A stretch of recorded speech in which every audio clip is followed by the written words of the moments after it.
All right. Hello guys, thanks for joining me. It's Tariq here. The topic of today's video is about motivation and mindset, and I'm very happy to have a guest speaker, Dr. Joe Pryle.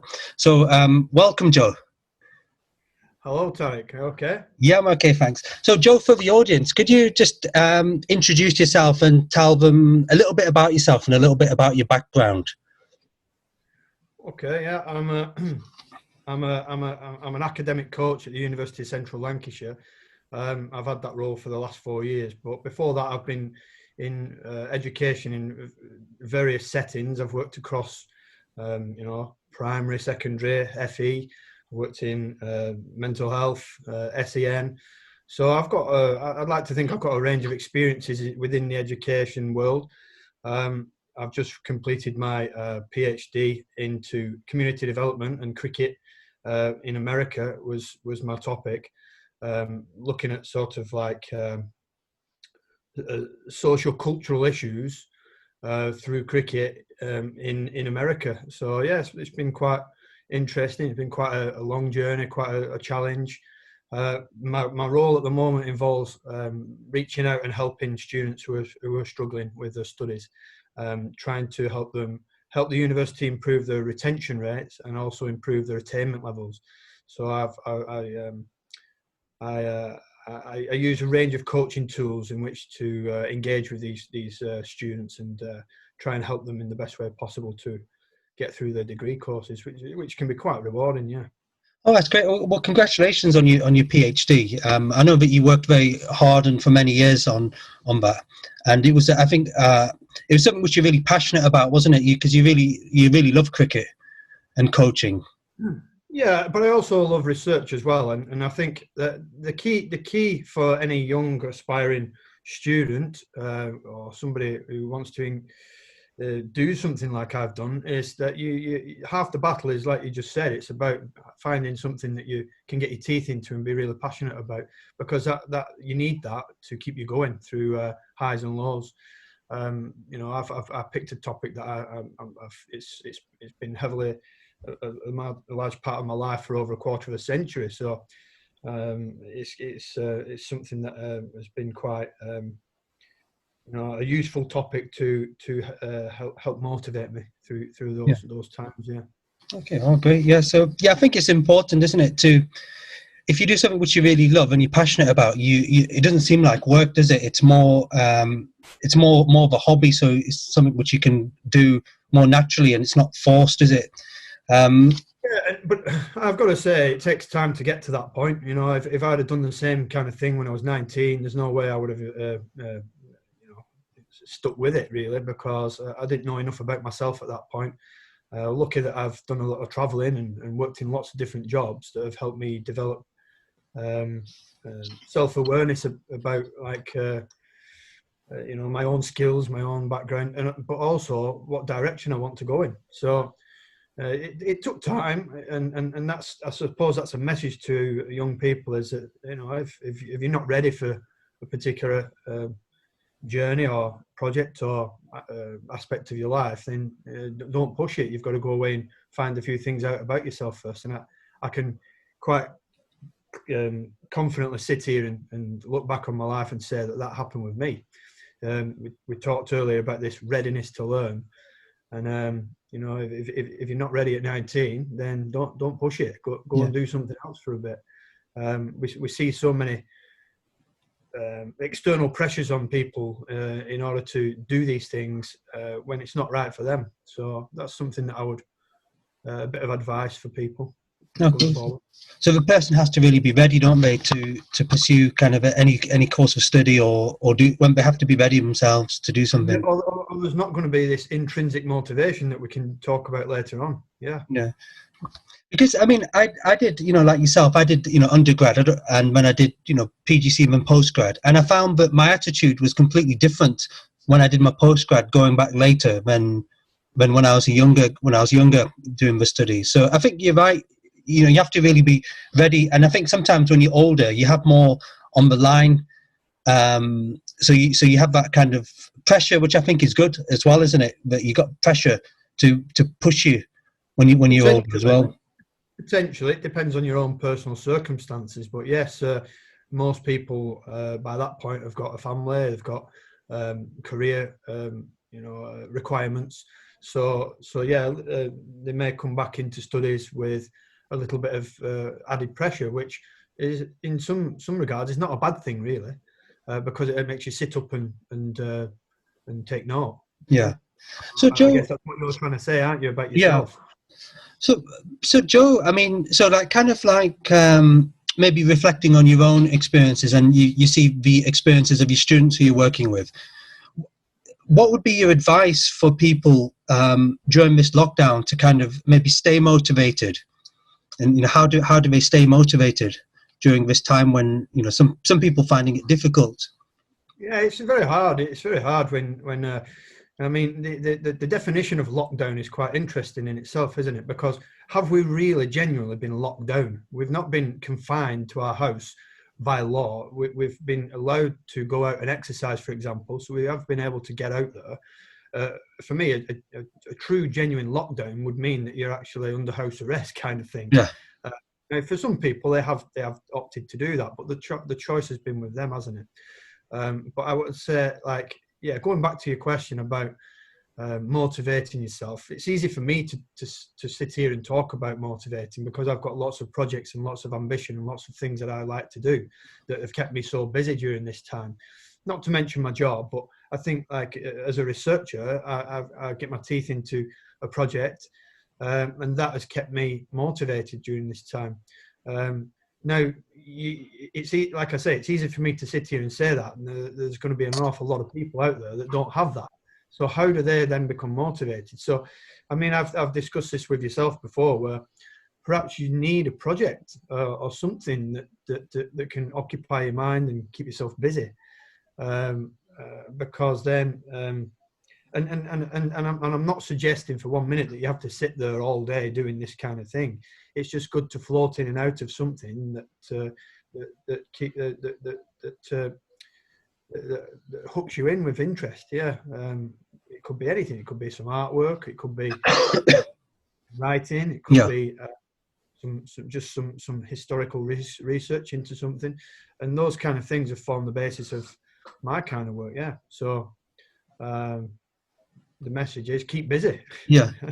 No, I guess, I mean, I could mention this. I mean, I had a tough time a few years ago when my father passed away. And, you can go two ways there. You can sit and wallow and get really upset and a bit like this situation right now where you can just mope around.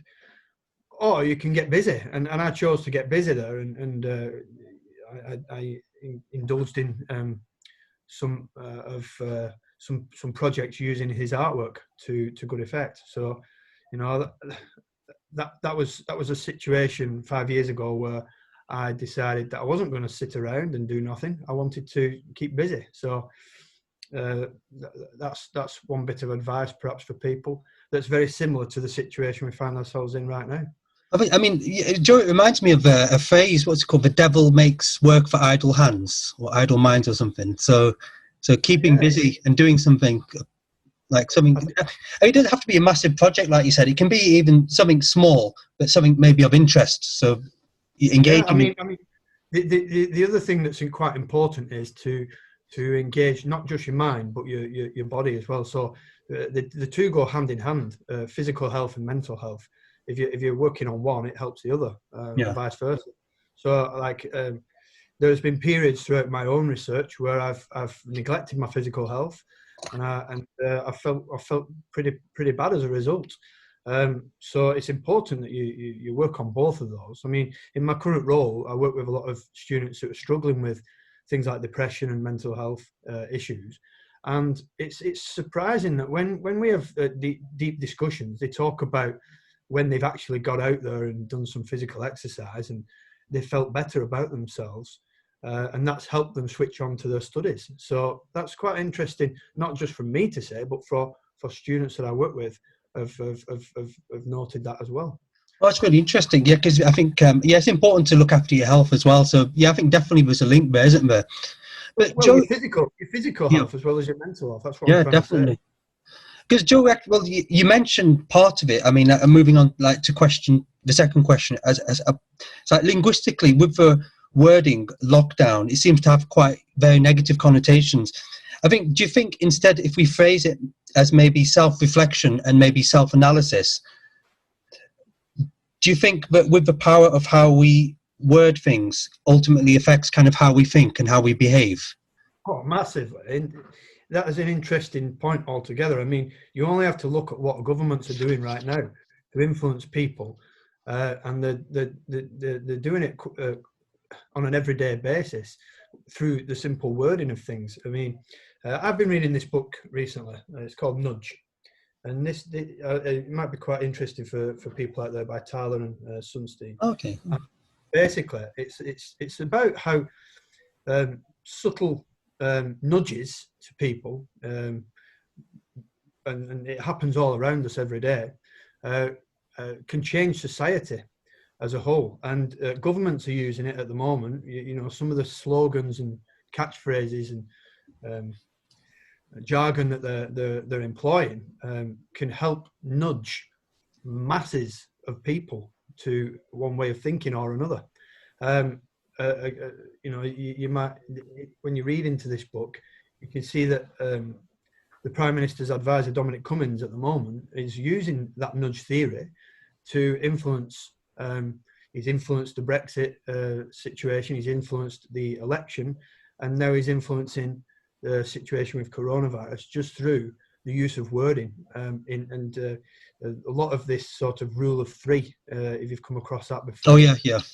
Where you repeat particular slogans on a regular basis, and eventually they become the norm. Yeah, so that's interesting in itself. So that might be an interesting read for people, because if you want to become motivated or change things in your life, you can benefit from a nudge at particular points. So it was an interesting read that I'm just in the middle of at the moment, that talks about things that are going on every day in society.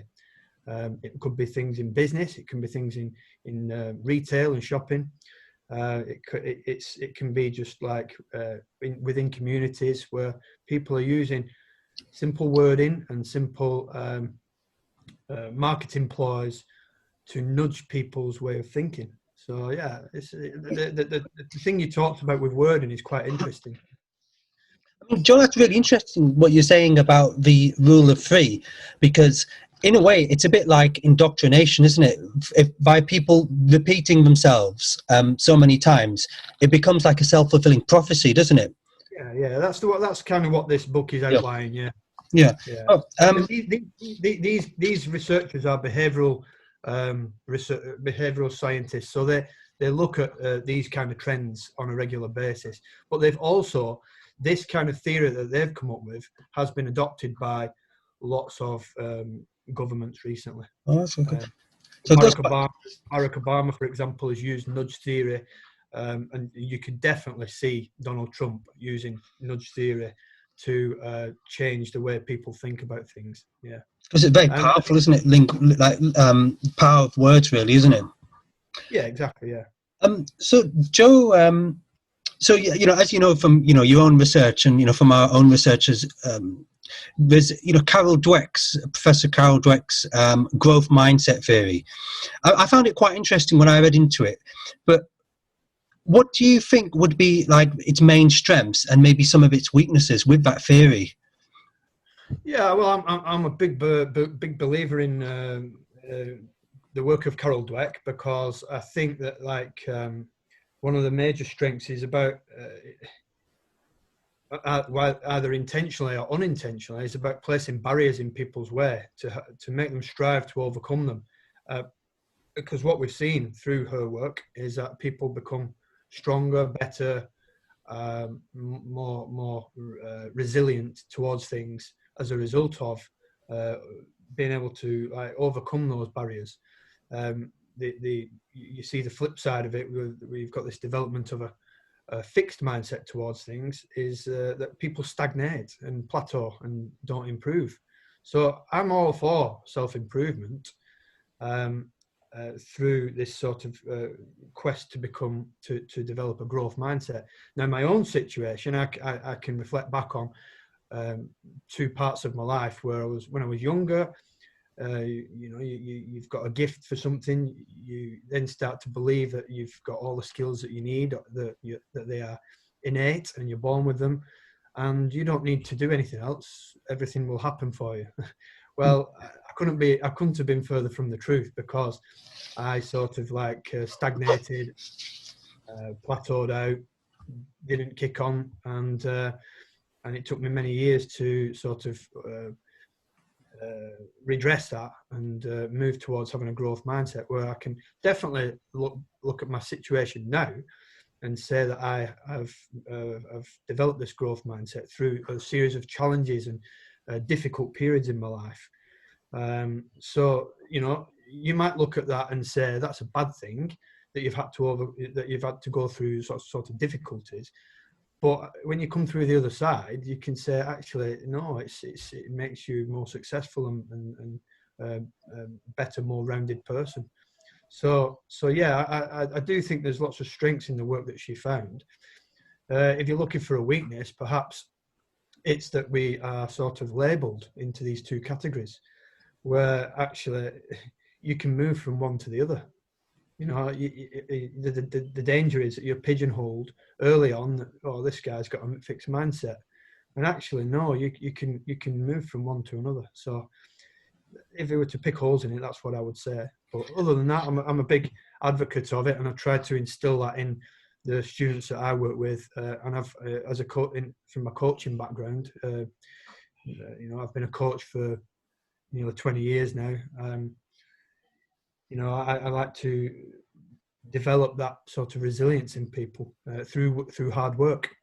So, Joe, do you think it's possible to have a growth mindset in one area and then a fixed mindset in a different area?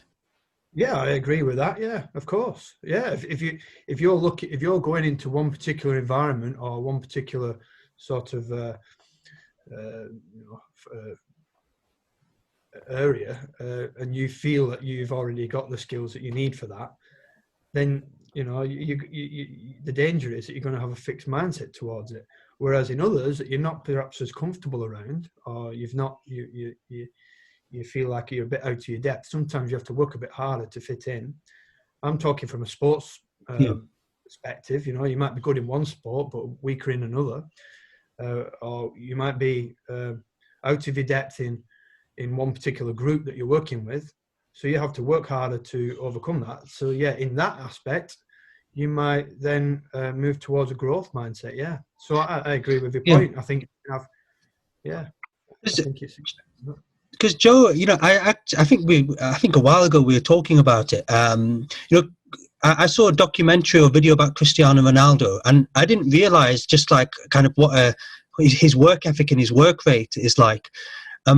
What do you think of someone like Cristiano Ronaldo, who's like at the top of his game, and he's still got that hunger, to succeed? I think he's developed this intrinsic motivation, but that's because he wants to be the very best of the best, and you don't get there unless you make a lot of sacrifices. So there's a trade-off, isn't there? So okay, he will practice and work hard, but as a result of that, there are many sacrifices in terms of he wouldn't be able to do the things that some of his peers or his friends growing up with doing, such as going to the pub or going to the cinema or just hanging around with the lads. He won't be able to do those kind of things because he's so committed and driven to reach his goal.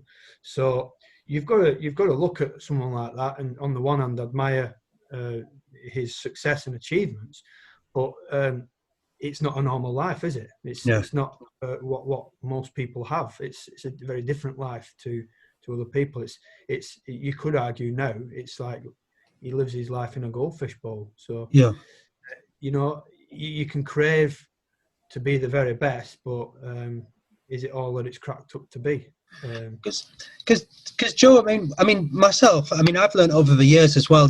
Interesting you mentioned about he's striving so hard. I think it's good to work hard and have ambition and goals, but I think everything has to be done with a balance of perspective, like holistically. if you're doing one thing to extreme, you'll have like imbalances. Yeah, there's a trade-off, isn't there? Yeah, Yeah. You'll miss out on other things. So, I mean, to a lesser degree, I could say that has happened for me with my studies. I haven't spent as much time socialising with my friends because I was I became so committed to what I wanted to achieve. So, at times that weighs heavy on you because you're working too hard. So I think take on board your point that there has to be everything in balance and in perspective. And if I was to have my time again, I'd perhaps like to portion out things a bit better. But I'm not overworked. Yeah, but I think, Joe, usually, because I think when you're doing something, you do the best you can in the circumstances, because you don't think, oh, I'm going to make a bad decision, because I think like hindsight is always, you always have 20/20, don't you? 20/20 vision with hindsight when you think back and look at things. To some extent, I don't agree with that you do your best all the time, because I don't. I don't. I like to think so, and you'd like to think that you're doing your best all the time, but sometimes we make mistakes, don't we? We make mistakes. So you can't be perfect. There's no such thing, is there? So all you can do is try and put a plan together and see if you can meet that, follow that plan. There's going to be mistakes along the way. You've got to acknowledge that, yeah. But mistakes are part of growing, though, aren't they? And learning and developing. Yeah, I'd like to think so. And if I was to have the same discussion with the 18-year-old me, then the 18-year-old me wouldn't have believed that I would have ever made any mistakes. But I'm a lot older and wiser now, and it is definitely part of this quest of self-improvement is to make mistakes and learn from them. The problem lies when you don't reflect, and I think that's one of the biggest things that I've taken from my time in postgraduate studies is this idea of reflection. It's important, and if you're not doing it, either internally or through other means, then you're not ever going to sort of develop, are you? Yeah. No, I think it's important to kind of think about things, isn't it, and reflect. So, Joe, I was just thinking that with your background in cricket and in sports and coaching, what kind of like transferable skills and what kind of skills have you learned which you think can help us in like our daily lives and in our work? Because I know a lot of employers as well, especially they really like people who have come from a sports background. Oh, really? I like to see that. Yeah. But I think one of them is one that I've just mentioned, is this idea of reflection. It's a transferable skill. It's quite. I think also we've touched on work ethic. If you've got a strong work ethic, then it doesn't matter if you're Albert Einstein or not. You're gonna do well if you work hard at things.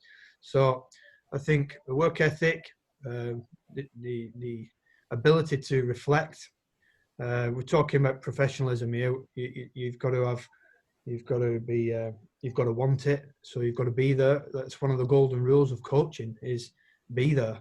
If you're not there, how do you expect everyone else to be there? So I've got this sort of obsessive compulsion to always be there on time for things. So I don't know where that started from, because when I was a teenager, I was never anywhere on time. So now I think, if you want to teach people or educate people, you've got to be there and you've got to want it. So I think, I'm thinking about other transferable skills that you're looking at, but definitely reflection. I think if you're a professional, it's important. And the ability, I've been in lots of different job roles in my life, and one of the biggest things is the ability to sort of work in collaboration with others. I mean, if you don't do that, things are not going to work, are they? Yeah. If you're not able to collaborate with others and be flexible in your approach, then it's not going to work. Yeah. From my experience. Because Joe, you mentioned something. You mentioned about kind of physically being there on time. There's something called I think Brian Tracy called it Lombardi time, where you'd get there 15 minutes early. But apart from like being there physically on time, what about in terms of like being mentally present there as well and giving you attention?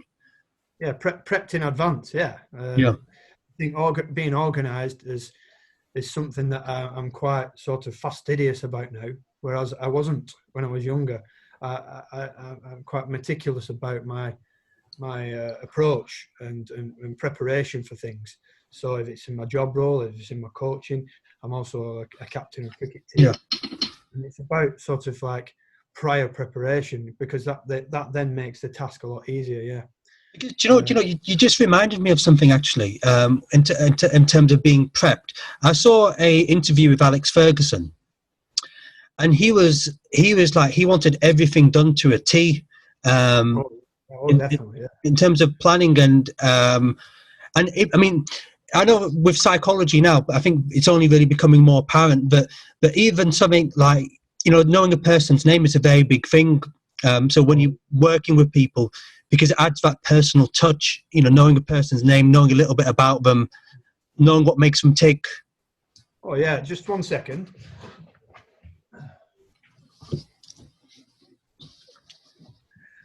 This is a book by Alex Ferguson called Leading. It's not necessarily about being a football coach. It's about leading, and he's given speeches to business leaders across the world about that. And the point that you just made there, he talks about it's very important to know people's names, and it's quite powerful, that kind of thing, to get to build relationships with other people. It's just a small detail like that can go a long way. Yeah. Because I think there's nothing worse when you meet people and they call you the wrong name or they don't know your name. But because a lot of things, I think in the workplace as well, I think especially in business, is all to do with like, I think building a link through building rapport and like positive relations with people. Yeah, I don't know who said it, but I've seen research where you can form an opinion about somebody within the first 30 seconds of meeting them. So outward professionalism is quite important, isn't it? So that's quite if we're going back to the question about transferable skills, that's quite important, is looking professional. I mean, we get a lot of students, our coaching students, and they don't look like coaches, so that's half the battle. If you look like a coach, you're going to have a better chance of becoming one. Yeah. But Joe, I mean, because you've got a lot of experience in coaching.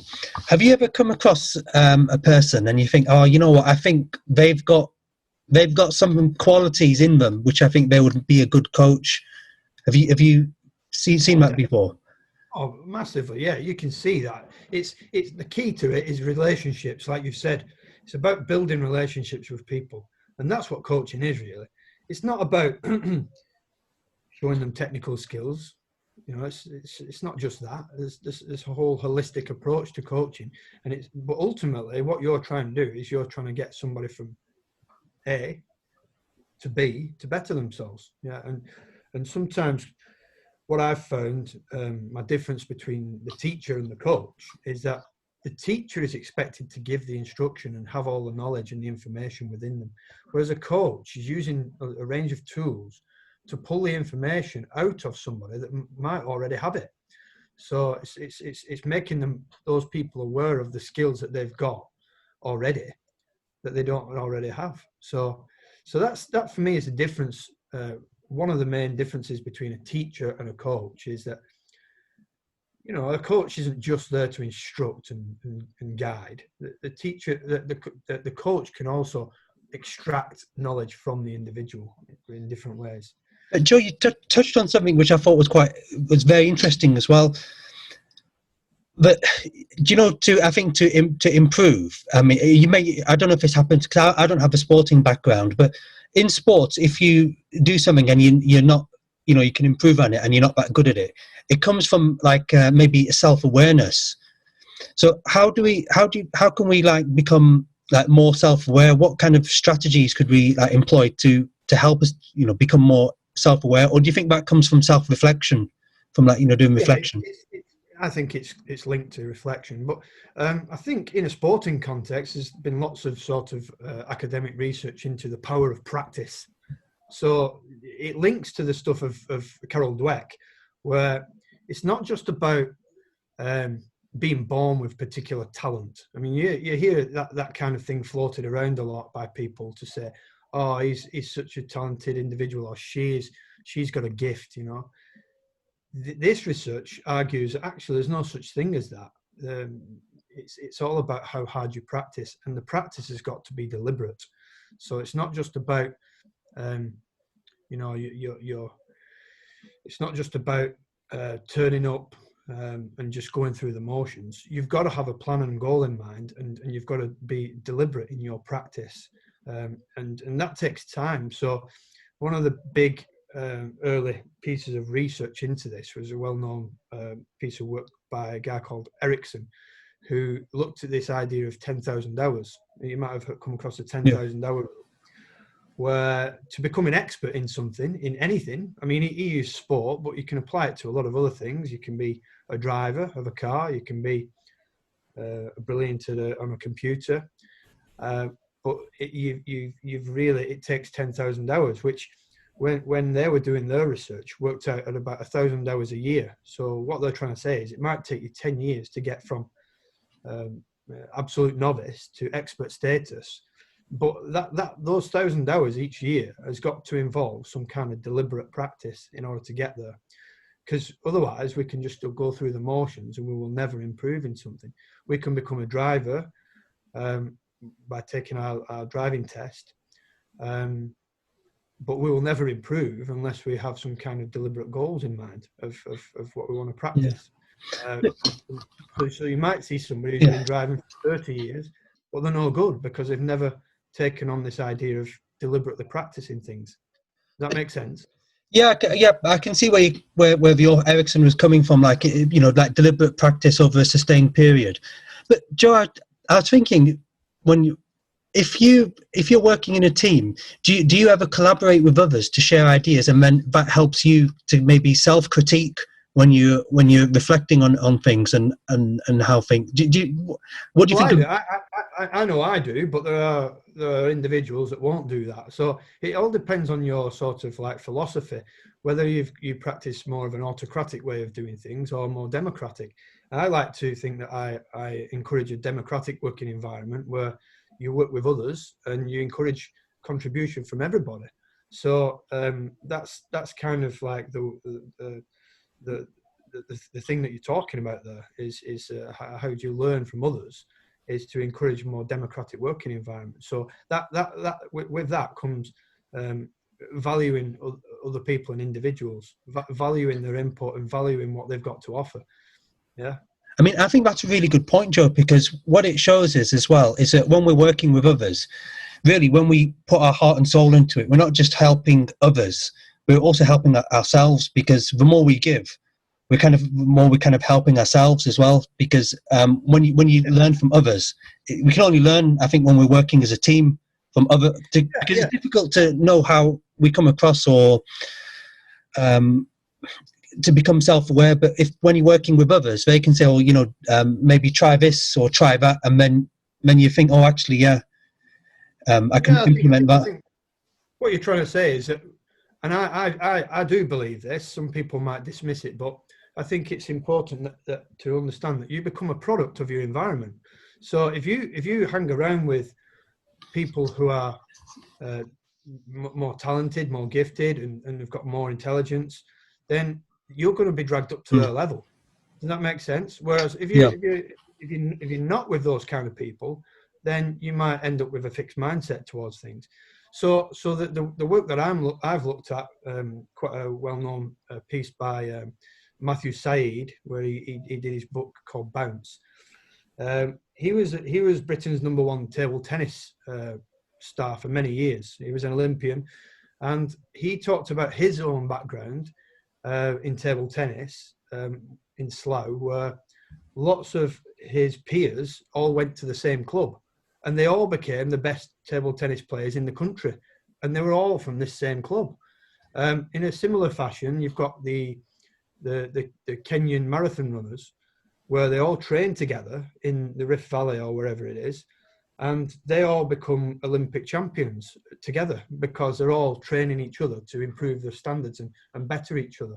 So going back to what you're saying is that if you surround yourself with better people, you've got a better chance of improving. Yeah. Yeah. I mean, Joe, that's really good because that actually touches on, I think, one of the later questions. So that's really good. That a slightly different question, Joe, but I think it's still really it's linked to really communication. It's linked to communication and confidence. And I think confidence is also linked to motivation. People who are confident, I think, are also motivated to do things, aren't they? I mean, for example, with yourself, you're confident in your ability to go out and study, research, and if you don't do well at something, you can always come back to it.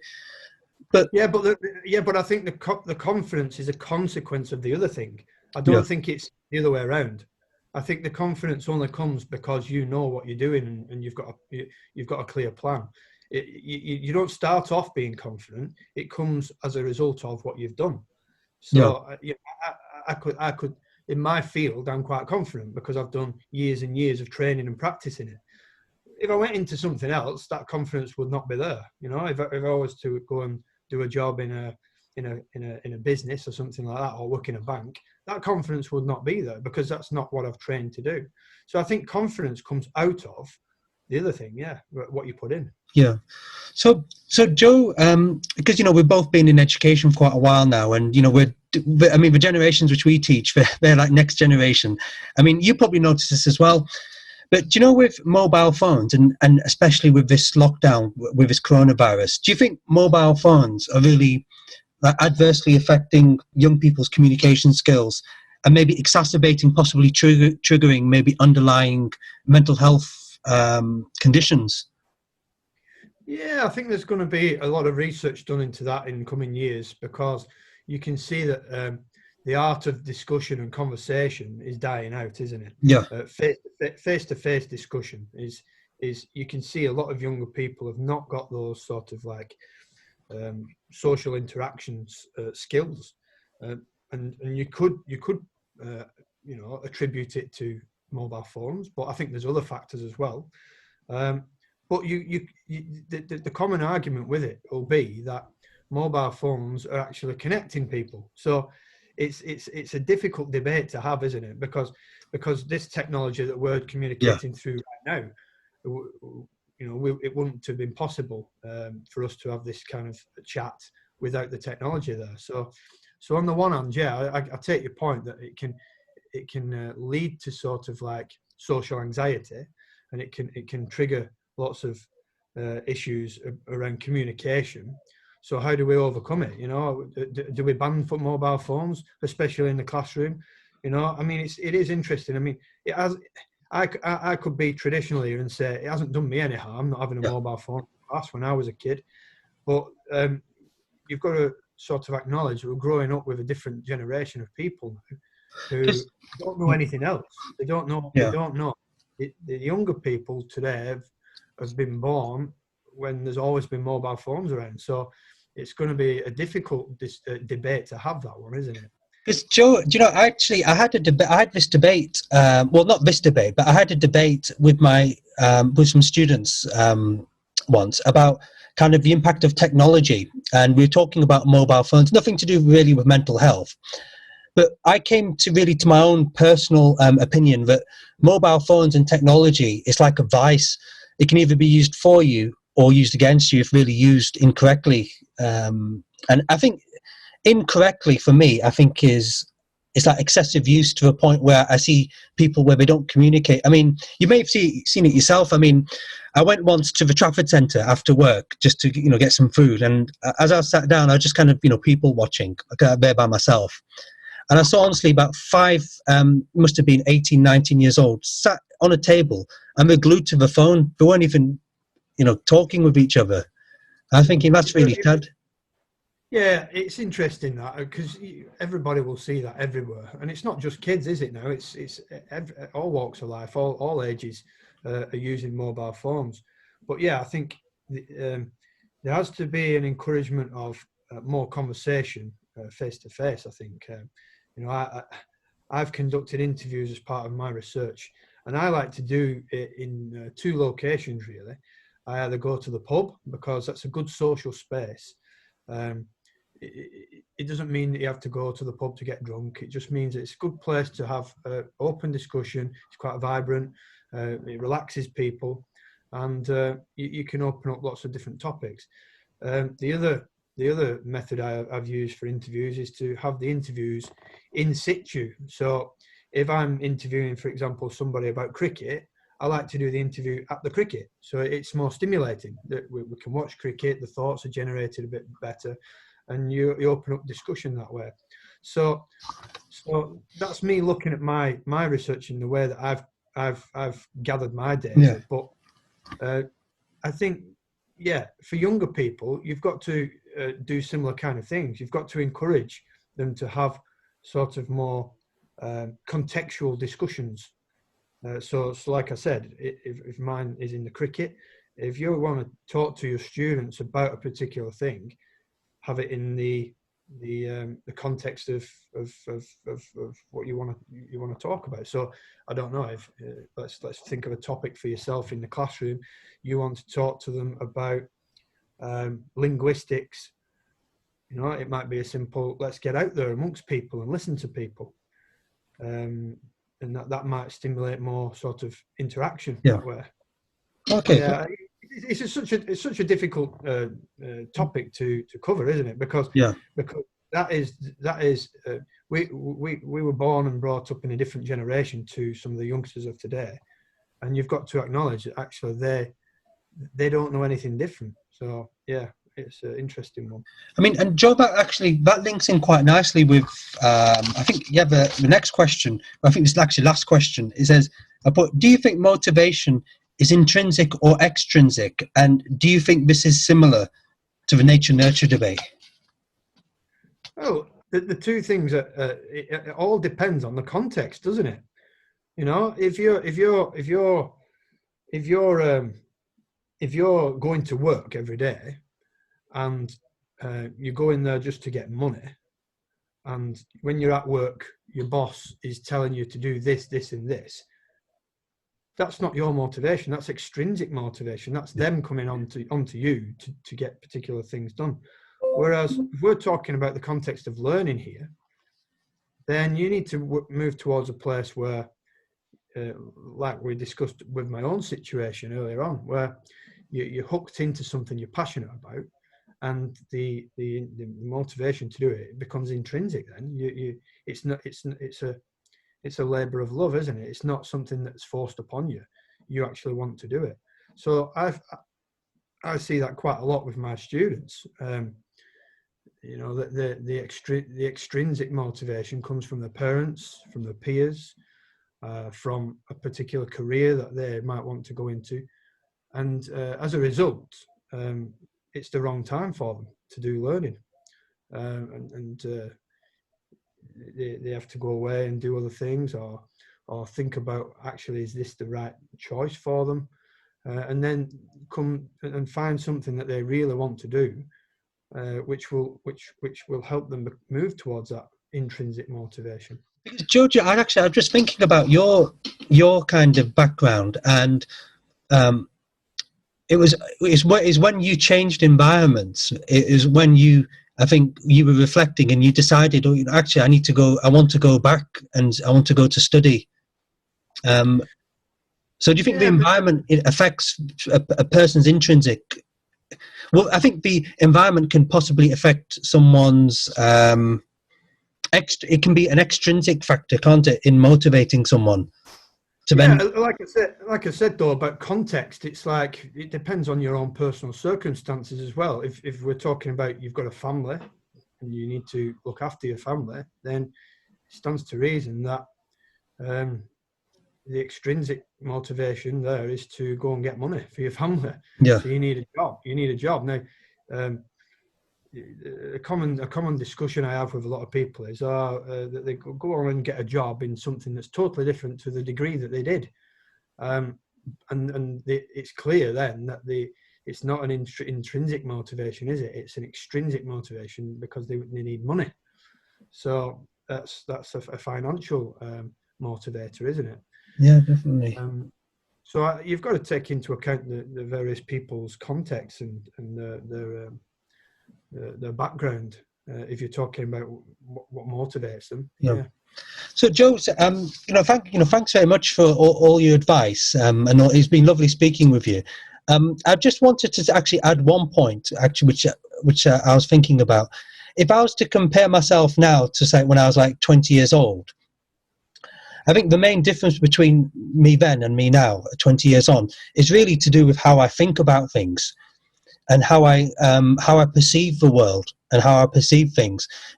Do you think, is that the same for you if you were to think back to yourself when you were 20 years ago? Yeah, I mean, a bit of advice I gave to my younger brother not so long ago. He was training to be a teacher himself, and I said, why don't you just write down what you think your philosophy is on life or on teaching, what you want to get out of teaching, what do you want to do, and what are your guiding principles? And he's commented recently that helped him, and it definitely helped me, because although your philosophy and your ideas and your sort of experiences will change over time, underlying it, you've got the same beliefs all the way through. Yeah. So mine have always been about providing opportunity for people. They've always been about working hard and getting the best out of yourself. And that's not different to when I was 19, 20.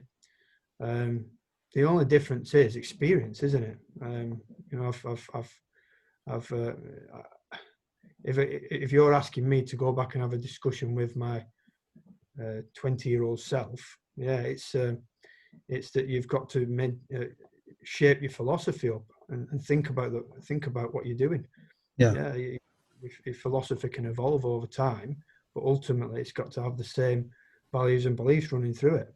Okay, lovely. Okay, thank you, Joe. Well, I just want to say, Joe, thank you very much for your time. And I know you've been very busy recently. Audience and to my audience, I hope you found it kind of insightful. I mean, you've got a lot of experience here with Joe. So please, have a look into him as well. I'll put some of the description in the link in the description if you want to check out maybe some of his research. So please share, like, and subscribe. And until next time, I'll see you later. Bye bye.